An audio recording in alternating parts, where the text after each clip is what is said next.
Good day guys, so update tayo sa mga kalapati natin. So pakita ko lang sa inyo yung binu-viewing natin na pang norte. Ito yung mga pang norte natin saka nung sa kasama natin. Bali tatlo lang yung pang norte natin kasama nga rito. So umulan o umaraw nga mga kabi nakabilad lang sila dyan saka nauulanan sila. Kumbaga maligo sila, magbilad sila. Ganun lang ginagawa natin na pag-viewing. Ayan, nakita nyo naman siguro basang-basa at kakatapos lang umulan. So mag-update din pala tayo sa mga sa mga manok natin ngayon mga kabi. So ito yung update ko, pakita ko sa inyo. Ayan. Nakita nyo basang-basa pa. So ganyan lang tayo mag-viewing. Mamaya pagka magpapakain na tayo mamayang hapon, ano natin yan, papasok natin isa-isa sa trapdoor. So sa nagtatanong pala sa akin kung masasanay din daw ba na pumasok yung kalapati niya sa loob ng loop niya kapag paulit-ulit niyang ginagawa yung pagpasok sa trapdoor. So masasanay yan mga kabi, ganun lang ginagawa natin. So bali yan ang ginagawa natin bago magpakain. Tuwing bago magpakain, saka tuwing kukunin natin, ihipuin natin yung kalapati natin, ipinapasok na natin dito sa trapdoor. Ayan. So mababa lang kasi yung trapdoor natin kaya madali lang sanay. Ayan. So ganoon lang ginagawa natin bago kumain, saka kapag habang kumakain sila, pinapasok nga natin isa-isa. So halimbawa, meron tayong pagkain doon, kumakain sila, uli natin isa-isa, pinapasok natin isa-isa dito para nga masanay sila. Repetitive lang mga kabi. Kumbaga lagi nyo lang gagawin, saka yung habang kumakain nga sila, paulit-ulit nyo lang na gagawin, mabilis nga masana yung kalapate. So bali ang gagawin ko dito sa loob, dito sa loob natin lalagay, kasi kung minsan may pumipitik na kalapate, lalo na pagka mga bata bilang lumilipad kahit na nagugutom. So kapag hindi pa sanay mga kabi, wag nyo munang ilalayo ng pasok dun mismo sa trapdoor nyo ilalagay. So kapag medyo sanay na siya, dito ko na nga pinapakawalan. So naglalakad siya papasok dun sa loob. So dun sa mga nagtatanong sa atin at gustong matuto ng mabilis nga magpapasok ng kalapate, ganoon lang ginagawa natin, fast trapping. So napakadali lang nun. Mahihirapan lang kayo kapag mataas yung loop nyo. So kapag mataas yung loop nyo, tapos alanganin pa yung paglagay nyo ng kalapate, meron kasing mga loop na parang matarik mga kabi. So mahihirapan kayo maglagay o magpasok ng mga kalapate nyo sa butas mismo. So ako, wala akong experience dyan kasi magkakaiba tayo ng loop. So yung pamamaraan ko, pwede nyo gawin kung kaya nyo sa loop nyo o sa lugar nyo. So wag nyo gagawin kapag matarik yung loop nyo, tapos ganun ang gagawin nyo. So mag-isip kayo ng ibang paraan. So wag nyo iasa dito sa ano natin, kasi sa atin pang backyard lang yung ano natin style natin, o yung kumbaga ginagawa natin sa mga kalapati natin. So yung sistema natin, kung hindi akma dun sa loop nyo o sa lugar nyo, so wag nyo gagawin, kasi nga mga kabi, mahirap na at baka madisgrasya pa kayo. So ganun lang mga kabi, kung ano yung akma sa inyo, yun ang gawin nyo. So sa akin kasi ganun lang ginagawa ko. Ayan, kasi ito lang yung sa atin, nakita nyo naman, napakalapit lang. Ayan. So abot natin mga kabi. Pero pagka matarik yung loop nyo, huwag nyo gagawin tong sistema natin.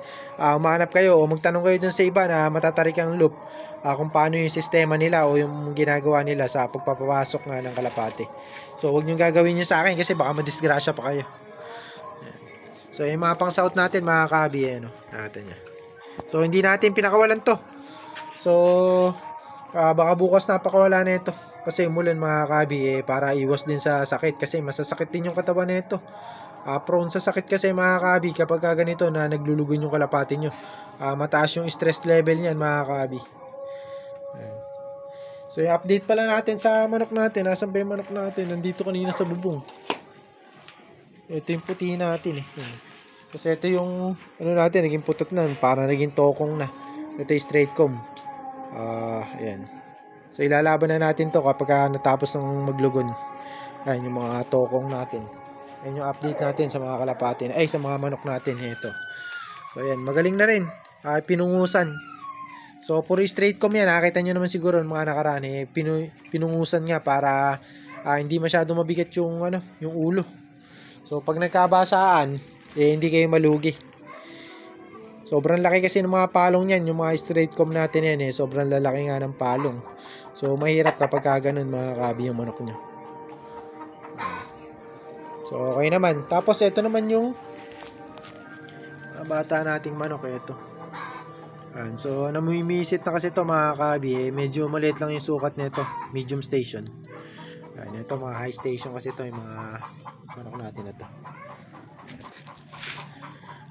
So ito mga kabi, ayan yung straight comb natin eh, yung bata na yan. Eh kapatid nito yan, ayan, kapatid sila. Ayan. Yung puti natin ang hindi ko makita, check natin kung nasa. Tumitila o kata, baka napunta na sa kabilang bakod. Check ko nga mga kabi.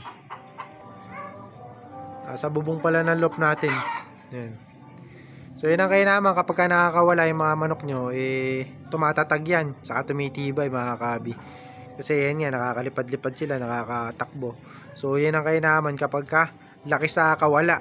So mahina kasi kapag yung manok nyo eh parang mga kalapati lang din mga kabi. Kailangan wag nyong ibartolina. So nagiging bobo kasi, saka humihina yung pakpak pagka nakabartolina lang. So kalapatit manok ganun. So ito, ang pinapalakas naman dyan mga kabi ay mga paa, saka yung mga pakpak nga mga kabi.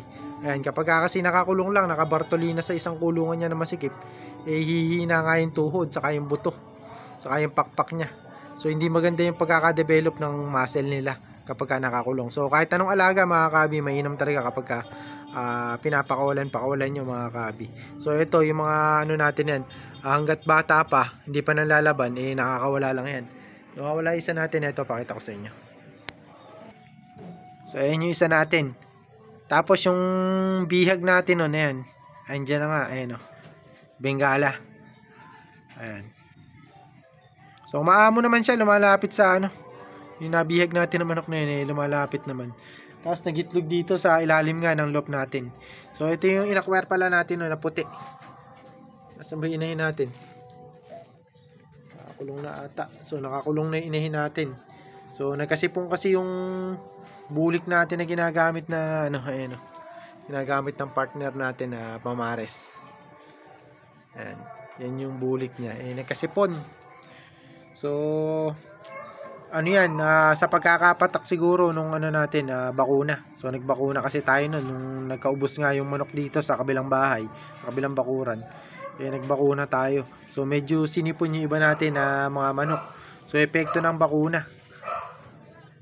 So lang yun, hindi ko sure kung sa bakuna talaga, pero malamang sa bakuna nga yun. So kahit kasi yung mga kalapati natin nun, kung naalala nyo, sinipon din nung nabakunahan nga natin. So kumbaga side effect siguro ng bakuna yun. So kasi naaabyan yung mga manok dito sa kabilang bahay.